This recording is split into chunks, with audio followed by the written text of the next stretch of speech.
I'm Rhett. And I'm Brandon. And we're the house dads. Because we're dads who sell houses. But we're also husbands, business owners, sports freaks, Christians, friends, marketing nerds, TV show bingers, and so many more things. Like so many of you, we're just trying to do it all, and we're trying to do it well. And that's what we're here to talk about.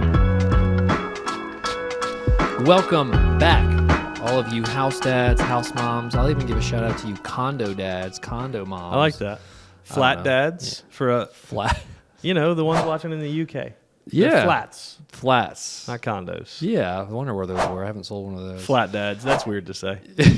I don't know why. Either way, welcome back. Speaking Mansion dads.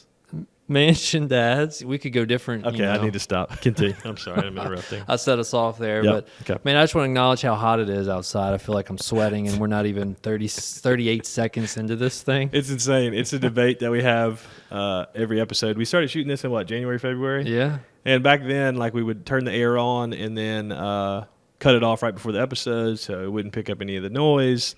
Now it is not a debate. No. The air is going to be on, so if you hear a little buzz, that's what it is. It's that, or you'd rather not us pass out. We're still sweating. I showed houses yesterday, a good bit, and all of them were vacant. Oh my god, man! But it was all the ACs were on except for one, and man, we were in and out of that thing half the time of the others. So, advice to you sellers: keep your air on. Keep your air on. The buyers will stay. That should be a discussion for another day. Is with how hot it is. It's hard to dress nice with how hot it is.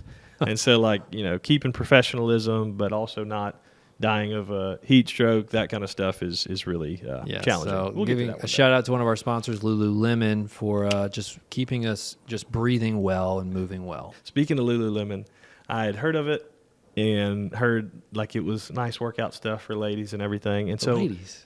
Oh, dudes too? Yes. Okay, sorry. Anyway, for guys and girls. Sorry, one of our sponsors. Well, I got Courtney a gift card there for Christmas. And I thought the gift card was going to get her multiple items.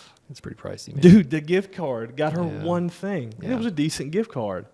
Anyway. Every once in a while I have to humble myself because, when I first went there, I was like, man, this much for a pair of shorts? You're a big Lululemon guy. And now I'm like, all right, I need to get a new pair of shorts. Man. So I'm like, all right, Rhett, just kind of chill. It's okay. But this is a Lulu polo. Oh, man. Yeah, fancy. see? Looks good. I didn't know They had have guy men's stuff. Okay. All right, we're going to turn him into a believer, everybody. Handsome. One day, if you buy it for me. All right, anyway, what are we talking about? Today we're going to be talking all about staying Rhett-y. Oh, see what he did there? No, Rhett. Because my name is Rhett. No, we're going to be talking about negotiation. That's better. But really, staying ready, but really mastering the art of negotiation. And, our business is forward-facing in negotiation. Real estate, we're negotiating daily, if not multiple times a day, through different parts of a real estate transaction and throughout the process. But if you don't realize that you are negotiating on the daily too, no matter what career or what field you're in, you're probably not doing very good in your negotiations. You're a loser. That's what it's called. Well, he said it. Just but kidding. Anyway, it really is it's a key skill to develop, getting better at your negotiation skills, because it carries out into all different types of life. One of the negotiations, or the most frequent negotiations that I have, is with my 4 and my 2-year-old. That's it. Yeah, that's a big That'll one. get you. Yeah, I mean, we have a lot of real estate transactions, negotiating with my kids, whatever it is super important. A lot of L's taken in that category. Yeah, and growing up, I had the wrong idea of negotiation. Okay. I used to get this comment a lot of man, when you get older, you could totally be an attorney or a lawyer. Basically what they meant was I just love to argue. Yeah, you just keep arguing, dude. Yeah, and that was a lot of pride, and it was a lot of things I had to walk through. And I'm not afraid. I don't mind confrontation now or whatnot, but being a good negotiator is not about winning. No. It's not about steamrolling over other people. Nobody likes that person. We're going to be talking more about the key to being a good negotiator is being able to find mutually beneficial solutions. Right. And we actually are able to build stronger relationships when we negotiate well. And you also are able to achieve your goals as well. And so today, when we get into this, I don't want you to think about, it's just a real estate transaction. Now, we're going to talk about mostly real estate examples because that's what we do on the daily. Our perspective. Yeah, but one of the biggest negotiations, and we'll get into this in a moment, is you could be negotiating your salary. Yeah. I read some statistics about when somebody offers you a salary at your job, they already have a built-in room of a buffer of some type of negotiation most of the time. So you need to practice your negotiation on that. Yeah. One of the biggest negotiations that I had last week was about with a group of friends where we were going to go eat dinner. And I'm looking at you, Elena and Sam. Okay? Come on, Elena and Sam. We're going to send that. I don't know. I'm feeling a little fiery today. We're going to clip some stuff and send it to some people. But negotiation plays a vital role in all these different things. I know you negotiate a lot on sales and real estate transactions, but any stories? Yeah, I was trying to figure out what route to go here, but I think you just really hit it on the head with negotiating with your kids. Yeah, that's a tough one. It's a lot of L's taken in that category. I just feel like every request I ask of them is a negotiation. Yes. And I almost wouldn't even call it a negotiation. So I'll give you a parenting tip we've been trying, but it's exhausting, is instead of like, kids don't like to hear no, right? Yes. It's like when you say, don't think of a pink elephant, you think of a pink elephant. Right. If you tell them no, that's all they think about. That's what they want to do. Right. So you got to redirect, right? Instead of saying, don't do that, you totally just try to redirect in the sense of, hey, let's, just kind of push it to a different direction and get them thinking about something different. That's what I've been trying. And, when I'm actually putting forth the effort to do that, it's a win. Yeah. It's a win. But there's definitely some L's in there too. It's tough. Yeah. My kids are incredible negotiators. Max will already I'll be like, hey, look, we've got 5 more minutes left of this show. Give me 15. Yeah. I'm like, dude, where does this come from? 2 more episodes. And that's where Courtney will always go, that's your son, that kind of stuff. But, a lot of the principles and the concepts that we're going to be talking about today comes from a book. It's called Never Split the Difference by Chris Voss. Good book. Yeah, it's a great book. And his kind of subtitle is Negotiating as If Your Life Depended on It. And he's a super intense guy. He's got some great stories. He's a former FBI negotiator. And so he talks about life or death situations, that he's negotiating with people about. But we can use those same principles to apply them at work and at home. Right. And so we'll talk about these different principles. Some of the principles that he talks about in his book. Some of the things I think are spot on, and there's a few things that I even, I take a different approach on. And we'll talk about some of our successes and our mess-ups as well. And like I said, again, like the real estate thing, we're negotiating with other agents all the time, but one of the most intense negotiations are also negotiating with like our seller on our commission percentage and what we charge. Our own client. Yeah, and I relate a lot to that same conversation that some of you probably have with your boss or your employer when you're saying, hey, I need a raise. Yeah. Like that's an intense negotiation too. I've never had to do the salary negotiation. No, I've always been self-employed. But you ever had any intense commission? Well, we got to be careful getting into. Yeah, commission gets a little tricky to talk about. I would say the biggest thing for that in negotiating is you really, the stereotype for a lot of people for realtors is that we're not worth what we're paid, right? Right. So the biggest thing is to come in ready to prove your value. That's right. Your value proposition. And the better you can prove that and show, hey, you need me more than you think you can do it yourself, that justifies and helping you. You almost don't even have to negotiate. It's like, hey, look, I just see what you're doing. That's worth a lot of money. It is what it is. That's huge. That's a massive key, and it's something that we'll be getting into here more in a moment. But being able to provide and simply show the value that you bring is a key to negotiation. Yeah. Clarity avoids confusion, so that's a big deal. You could also ignore everything we tell you today and watch the episode of The Office where Michael Scott has some tips on negotiating. We should have went and looked some of those up beforehand. One of them I actually have used. Really? So he does one where you have to change the environment because it's catching people off guard and they're not like home field advantage. You don't want people to have home field advantage when you're negotiating things. So to change your location. But either way, that's pretty good. We're going to give you some of these tips. We'd love for you to use them, but feel free to use those as well. But the first we're going to be talking about, the first method that Chris Voss talks about in the book is called the Black Swan Method. And that is not something you can just understand without us explaining it to you, right? That's also his company name. He's got a company name called the Black Swan. What a intense name. Yeah, Black Swan Company. Black Swan Real Estate. I'm about to start Black Swan Real Estate. I think there's a movie called Black Swan. It's probably not the I don't best. think it's Either way, but the Black Swan method emphasizes the importance of actively listening to somebody. So when you are trying to understand someone's perspective, so when they're talking and explaining, it's less about you trying to think about the next thing to say to keep the conversation going. Yeah. It's more about truly trying to understand their point of view. Right. Why are they feeling the way that they feel? Why are they saying the things that they're saying? You're really trying to develop a rapport with this person. Right. Because there's such an emotional aspect to negotiating. Yes. He's an FBI negotiator. He's Right. talking to very emotional people. And Right. that is a very extreme example. But real estate, Yeah. man, what's the difference in residential real estate and commercial real estate? Right. Emotion. Yeah. So you're dealing with people who are going through a very stressful time. But the Black Swan method is definitely trying to build trust and rapport with people, and just listening and taking in, soaking, just paying attention to not even what they're saying, what they're doing, Exactly. how they're saying it. It goes pretty in depth. Yeah, because you could be totally missing the point by if you're not listening to what they're saying and you're like, oh, I'm about to hit them with the best answer. Yeah, Or exactly. I'm about to show them why I bring this value. Or I'm about to win this negotiation, this argument, or whatever it is.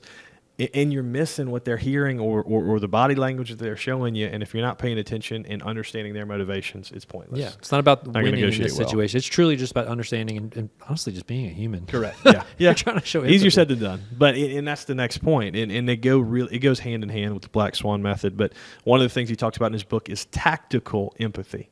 Mm-hmm. So empathy is something that we've talked about all the time, but in negotiations, you have to use it tactically. Yeah. Right? And we use it tactically by putting ourselves in the other person's shoes so that we don't understand, like, by putting ourselves in the other person's shoes, we can get a little bit better idea of what they need, what they're worried about, and what they want, right?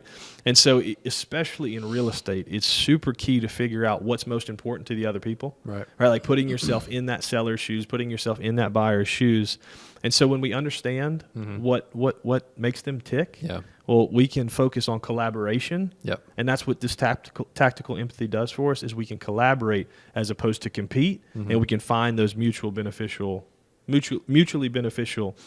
outcomes, as opposed to just one winner and one loser, pretty specifically. There was someone on our team when I first started the team, and he just had this insane ability to just have empathy and like see past things. I said this on a prior episode, I think, too, but I was talking about an agent and just kind of expressing, man, he's a little abrasive. He's like, he's this and that. And then I was just venting, expecting like a return. Yeah, he's like that. But he was like, well, it's because of he has some issues at home growing up. And I was like, oh, wow. So truly putting yourself in someone's shoes.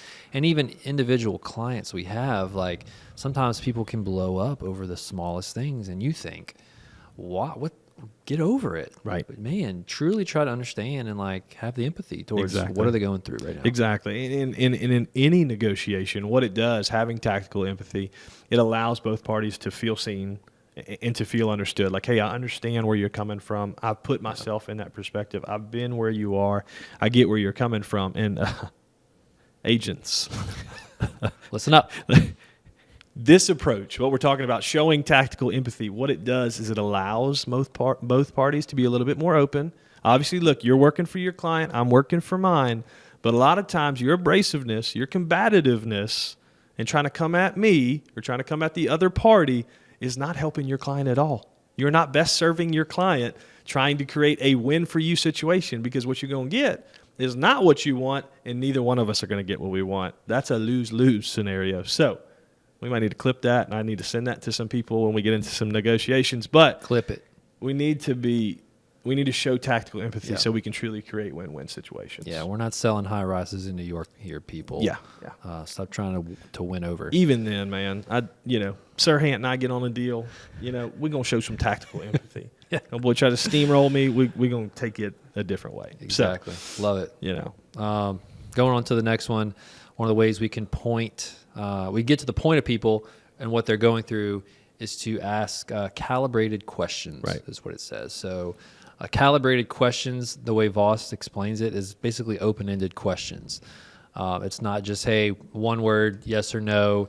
It's truly trying to understand, but getting them to explain it themselves so you can understand their motivation and their true intention. So these questions, they kind of start off sometimes with words like what or how, or maybe tell me more about that, or just getting the other person to truly verbally explain rather than just giving a quick one-word answer. Exactly. Like, I think one of the biggest things is like, how do we make this work for both parties?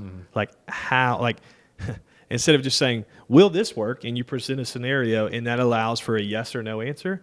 You say, like, how about this? How do you feel towards this? Or, how do we make this work for everybody? And so when you leave it a little bit more open-ended with those calibrated questions, you can find win-win solutions. It makes you a pro at negotiating, for sure. I even do this with our kids. I talk about their days, when they go to school. Yeah. I've gotten to where I will ask, they have some friends in class, and instead of me saying, was this person there today? And they can say, yes, no. I'll say, who all was there today? And they have to explain it. Or did you learn about this today? Like getting them to explain it. Yeah.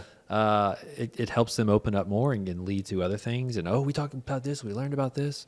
And as hard as it is for 3 and a 5-year-old, I can't wait till puberty. I know, that's going to be a lot of fun. Tell me about your day. God bless you with them girls. Yeah. But I mean, it's key asking the right questions, because the more information you have, the more that you can show empathy, right, when you ask the right questions. And then you also are able to negotiate better, because you know what makes the other person tick, you know what your client needs, or you know what you need, so it helps you to negotiate. And I think that this is key going into the next tactic we're talking about. And I think that this would be interesting when you're negotiating with terrorists like he did, but mirroring. Yeah. Right? Borderline annoying. Yeah, I get it. I mean, I couldn't imagine calling somebody who's holding a place hostage, and you have to kind of mirror that behavior. Mm-hmm. But mirroring is you're just mimicking. You're creating the same type of, or you're giving off the same type of personality and motivations and perspective that the other person is. Now, this doesn't work when you've got somebody on the other side that is way over the top. And when I mean way over the top, I mean heated and frustrated and mad and angry. Right. That's not where you need to match that person. No. That's not where you need to match that person. Another part of mirroring that's not just modeling the different motivations or tone or anything that's coming off. What it is actually just repeating something that they just said back to them. Yep. To just reiterate, hey, I'm listening, I'm hearing you. And so, if somebody says, hey, look, it's really important to me that, we have 60 days to move out of this house. Right? And so in that conversation, you reiterate that to them by saying, look, I know it's very important to have these 60 days to move out of this house. Mm-hmm. So that's going to inconvenience us a little bit in this area. So this is why we structured the offer this way. Repeating back to them that, hey, I heard what's important to you. Right. You're mirroring and understanding that I get what makes you tick. It helps you to be a better negotiator. Yeah. Kind of recaps, and showing and proving to them I'm listening. That's right. That's right. A lot of these have the theme of, hey, you're listening, you're showing empathy. So mirroring shows them and proves to them, hey, they heard what I said, he understands it, and that goes a long way. It's huge. And another part, just another layer of mirroring, like we talked about modeling the same kind of attitude or tone that the other person sets, is that when you get on the phone with somebody else, or when you're trying to negotiate a deal with a car salesman or whoever it is, that they, a lot of times, when you model their behavior, their personality, it's going to help. Yeah. I know it as soon as I get on the phone with some agents that they don't want to talk. They don't want anything. They just send me the offer. It's all biz. And then to each their own, whatever it is. But I'm not going to do my client any favors, or I'm not going to do myself any favors by trying to get that person out of their personality and out of their way of doing things, and trying to, hey, well, let's have this 30-minute conversation. Yeah. They ain't going to work with me. Right. Now, if I'm trying to get an offer in quickly and you got somebody on the phone that's going to be talking for 30, 45 minutes, man, I need to mirror. I need to be a little bit more patient. I need to have that conversation. I need to talk. Yeah. So that, again, this helps us in negotiation by modeling the other person that we're negotiating with. Yeah. You brought up car negotiating. Yeah. I bought one car myself in my life, and I hated every bit of it. It was a bad experience. And I feel like they have exhausting. Yeah, they have their own strategies, I guess, on how to thing is, I don't know. I'm not educated enough to know, but they have their strategies. And I say this because there's a story we heard. An agent in our office, she was buying some jet skis, and she's like a bulldog. You don't want to mess with her kind of thing. Yeah. And they did the whole thing, the strategy of, okay, we're going to go back and talk about, she's like, all right, well, I'm going to go run some errands while you do that. I got to go grocery shopping. So just let me know when you're ready. Love it. So cutthroat. Yeah. So it's funny the different things that people try. Yeah. Marrying sometimes a little difficult there. Right. But yeah, the theme of a lot of these was, hey, you got to match people where they are, listen, show you're listening. We've bought a couple different cars.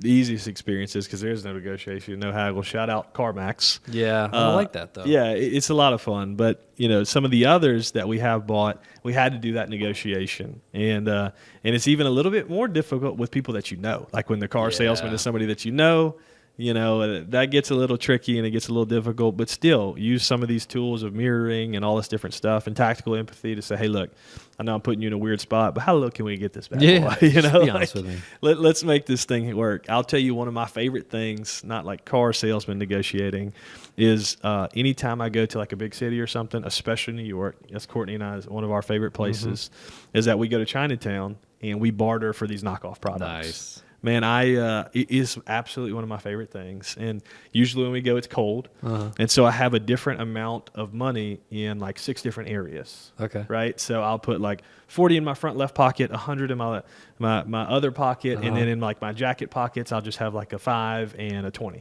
That's right? Funny. And so I know when I'm going in here what we're going for, right?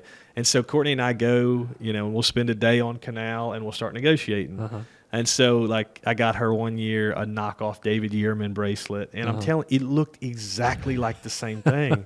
And the way that I got it, she said, "Okay, $100," and I was like, "Ma'am, I'm not spending $100 on this. I don't have $100 on this." And Courtney was like, "Okay, let's just go." And I knew which pocket I had just my 40 in, like just 220s. And I said, "Look, ma'am, this is all I have left." Oh, she's like, "No, I can't do that." Okay. Start walking out of the store. And then we didn't even make it around the corner. She's like, "Okay, come back. Like, hey, cash in hand. That's all I got. And so I get it. So some of that negotiation is my favorite. That's where I would counter you with like, all right, I got Venmo. Yeah, that's pretty solid. But I don't know if she had it. Okay, but for tax purposes. One time, this is the last one about New York and negotiating. We're in Battery Park, about to hop on the ferry, go see Statue of Liberty, right? This dude, it's like from the movies. He has the jacket, and it's got fake Rolexes, Rolexes, all up inside this thing. We knew they were fake, right? Yeah. But man, he was like, for fake Rolexes, was like trying to charge like $200 for them. But I mean, they felt good, they looked good. I was like, bro, I want a fake watch, like just for fun, and it was just a fun little negotiation. Man, I negotiated him down like $80 for this watch. Okay, we got on the ferry, rode it there, rode it back. By the time I took it out of my pocket, all the hands of the watch were just laying in the bottom of the thing, dude. I did not have like $80 gone in a matter of minutes. Insane. So that's why it was absolutely sad, man. I'd be so upset.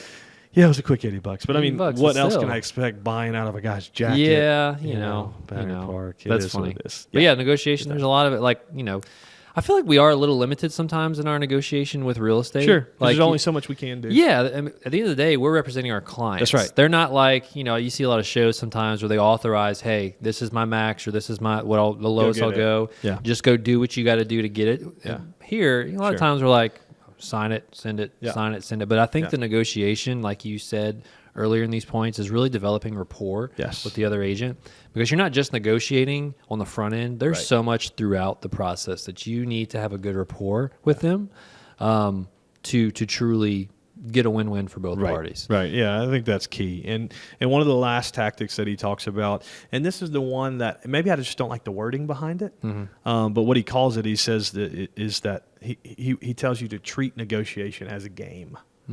And I see what he's saying, because what his point is that if you treat it like a game, it reduces the stress and the anxiety that comes along with it.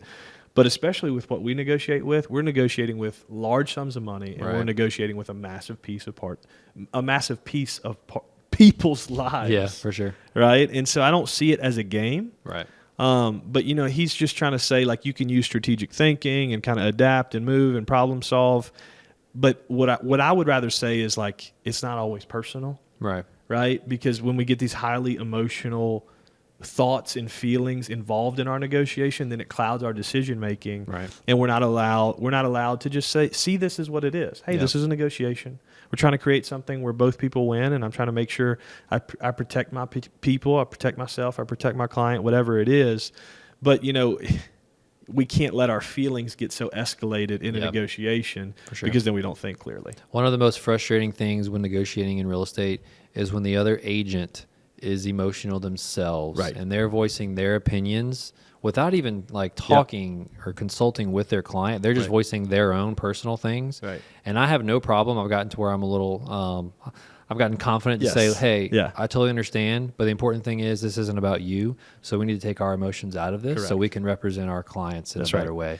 But that's true. It totally derails when emotion just like falls apart. And what we say is don't be the drama in your own deal. Yes. Like the key is you, especially when you're representing somebody else in negotiation, you can't let your feelings, you can't let your drama be the problem that messes this thing up. Yeah. And so that's where it's like, as professionals, we have to make sure that we're doing the best for our clients. And doing the best for our clients is maintaining some, emotional maturity throughout the process. Even when you get heated, even when you get frustrated, or even when you get super excited, you got to maintain maturity, and don't be the drama in your own deal. And it is kind of a weird line with negotiation, because these tips we're telling you is to have empathy, and to listen, to be a good human. But it's not to manipulate. Right. Like negotiation, I feel like I should clarify that, is not about manipulating to get what you want. Correct. It is truly helping someone get to a win-win for both sides. That's right.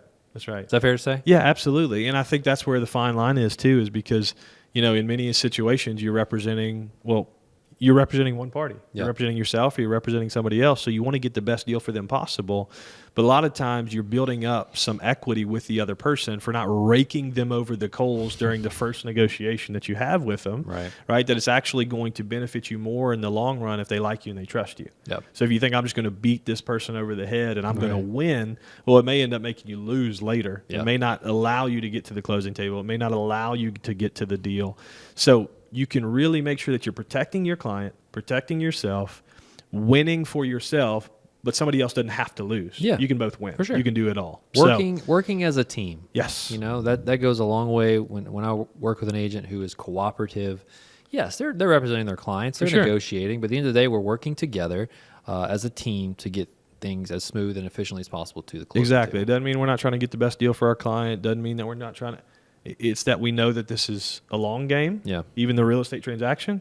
And so we're trying to make sure they're protected in a lot of other And it goes back to their motives. Like sometimes their motivation is not, I need to make the most money possible. It's, hey, I need to assure a timely, smooth transition. Yeah. So that's when, you can negotiate to accompany that rather than to get them the most money. It doesn't always come down to cost. Yeah. It doesn't always come down to the money. It comes down to the overall benefit, right? When benefit exceeds cost by even 1%, just a little bit, that benefit is going to win over. And so it doesn't always just come down to the cost of everything. Yep. Love it. Good stuff, man. That's Anything good. else you want to add? I think that hits a lot of good points. I think so too.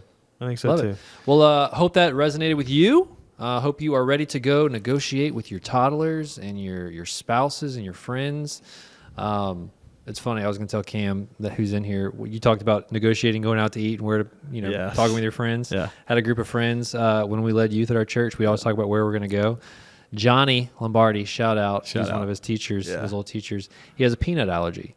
So every time we came to an agreement, he'd have to look up the menu like, hey, I can't go. They cook with peanut oil. That's an unfair card to play. It was so frustrating. No, but I love the dude. I love him.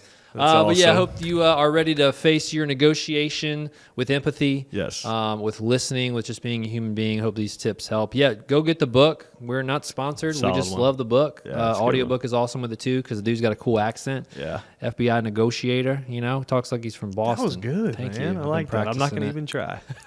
Yeah. But let us know what you thought, any feedback, anything we need to, that could help us achieve more with this podcast. But we do appreciate you listening. We're honored you spent some time with us, and we're pumped for next episode. Yep. See you then. See you then.